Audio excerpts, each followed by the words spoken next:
Good morning student, સુપ્રભાત. આજે આપણે ગણિતમાં શું કરશું? ધોરણ 2 માં આપણું ચેપ્ટર 8 છે એ ઘણું મોટું છે. એમાં આપણે દશક એકમ શીખવાના છે. એમાં જે રૂપિયા દ્વારા પણ આપણે ખરીદી કેમ કરી શકીએ, બહારે જઈને આપણે કાંઈ લેવું હોય, નાસ્તો લેવો હોય, કાંઈક આપણે સ્ટેશનરીની આઈટમ લેવી હોય, કાંઈ બીજી વસ્તુ ઘરની લેવી હોય તો આપણે કેવી રીતે લઈ શકીએ આજે તમને હું શીખવાડીશ. તો મેં થોડું અહીંયા ડ્રો કરીને રાખ્યું છે બતાવવા માટે. સમજી લો કે આ શું છે? આપણા 10 રૂપિયાની નોટ. 10 રૂપિયાની નોટ તમને ખબર જ છે, જોઈ જ હશે, બરોબર છે? તો આ 10 રૂપિયાની નોટ છે અને આ કેટલા છે? સિક્કા છે. 5 1 2 3 4 ને 5 રૂપિયા. કેટલા સિક્કા છે? તો કે 5 સિક્કા છે. તો અહીંયા આપણા કેટલા રૂપિયા થયા? 5 રૂપિયા. અને આ છે 10 રૂપિયા. તો 10 ની અંદર આપણે 5 ઉમેરીએ, 10 ની નોટ સાથે 5 સિક્કા ઉમેરીએ તો આપણી પાસે કેટલા રૂપિયા થાય? તો કે 15 રૂપિયા થાય. ઈ મેં તમને અહીંયા આના દ્વારા કે 15 થયા છે તો એમાં દશક કેટલા છે? 1. અને સિક્કા એકમ કેટલા છે? તો કે 1 2 3 4 ને 5. તો એકમ કેટલું થયું આપણી સંખ્યા? 5. તો ઈ દશક ને એકમ ને જે સરવાળો કરી તો આપણે 15 રૂપિયા આવે. આપણે કોઈ વસ્તુ લેવી હોય તો 15 રૂપિયાની નોટ હોય નહીં, પણ એને આપણે રૂપિયા અને સિક્કા, નોટ અને સિક્કા દ્વારા મળી અને ખરીદી કેમ કરાય આ વસ્તુમાં આવે છે કે 10 રૂપિયાની નોટ છે અને 5 સિક્કા લીધા તો 15 રૂપિયા થાય. 15 ની નોટ આવતી નથી. તો આ વસ્તુ સમજાણી કે આ 10 છે એ શું છે? એ આપણા રૂપિયા છે એ શું છે? દશક. અને આ સિક્કા જે છે એ શું છે? તો કે એકમ. આટલો ટાઈમ આપણે આવી રીતે મીંડા દ્વારા શીખતા હતા ને, એ વસ્તુ હું તમને આજે આ કોઈન દ્વારા, સિક્કા દ્વારા શીખવાડીશ. હવે ધારો કે 23 રૂપિયાની આપણે પેન લેવી છે તો આપણા પાસે બજારમાં 23 રૂપિયાની કોઈ નોટ હોતી નથી. તો આપણે શું કરશું? તો કે એક 10 ની નોટ, બીજી 10 ની નોટ, એટલે આ જે છે એ દશકના સ્થાનમાં છે એટલે 20 રૂપિયા, બરાબર?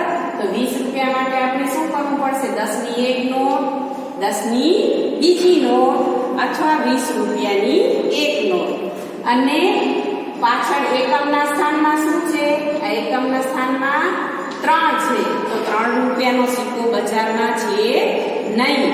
તો આપણે શું કરવું પડે? કાં 2 રૂપિયાનો અને 1 રૂપિયાનો અથવા 1 રૂપિયાનો 1 2 અને 3. સમજાણું તમને? તો આપણે એક 10 ની નોટ, બીજી 10 ની નોટ અને રૂપિયાના 3 સિક્કા, એટલે આ 2 નોટ થઈને કેટલું થયું આપણી પાસે?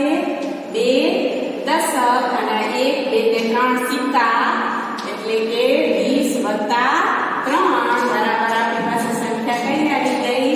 તો કે 23 રૂપિયા. તો 23 રૂપિયાની પેન લેવી હોય તો આપણે 10 10 ની 2 નોટ અને રૂપિયાના 3 સિક્કા લઈશું. સમજાણું? આ સમજવા માટે છે. હું આજે નોટ લઈને આવી છું તમારા માટે, તમને બતાવો. કદાચ તમે કોઈને ખ્યાલ ન હોય અથવા ખ્યાલ ન હોય તો આપણી 10 ની નોટ છે, બરાબર છે? એવી જ રીતે આપણી પાસે શું છે? તો કે 20 રૂપિયાની નોટ છે. આવી એક નોટ દો એટલે 2 દશક થાય 20 રૂપિયા. અને 2 દશકમાં 10 10 ની આપણે 2 નોટ વાપરવી હોય તો 10 10 ની આવી 2 નોટ. પછી આ સિક્કા છે, જો તમે જોયો જ હશે, એના પર 1 લખેલું હશે, દેખાય છે, બરાબર ને? આ રૂપિયાનો સિક્કો છે. એવી જ રીતે આ આપણી પાસે છે એ 5 રૂપિયાનો સિક્કો છે. તો સીધા 5 રૂપિયાનો સિક્કો પણ તમે જો 15 રૂપિયા હોય, 25 રૂપિયા હોય તો તમે એ પણ આપી શકો છો. પણ છૂટા 1 2 3 4 એમ આપવા હોય તો આપણે રૂપિયાનો અથવા 2 રૂપિયાનો સિક્કાનો ઉપયોગ કરવો પડે. તો આ રીતે આપણે આની ગણતરી કરવાની છે. તો મેં તમને એક સમજાવ્યું છે, એવી રીતે તમને આવી રીતે 5 સમ કરવાના રહેશે, બરોબર છે? તો હું આજે તમને આપું છું ને એ ખાસ નોંધી લેજો. એ તમારે હોમવર્કમાં આવી રીતે કરવાના છે. મેં જો પહેલો સમ તમને આપી દીધો છે તો તમારે એ રીતે જ કરવાનો છે, બરાબર છે ને? તો આ 13 રૂપિયાની પેન. હવે આ 1 ને 23 રૂપિયાનો તમને કરી દીધો એમાં આ દશકના સ્થાનમાં 2 હતા એટલે આપણે 2 નોટ લીધી છે. હવે આ દશકના સ્થાનમાં 3 છે તો આપણે કેટલી નોટ લેશું તો કે 3. આવું બોક્સ બનાવીને 10 લખી નાખશો તો ચાલશે, બરાબર છે.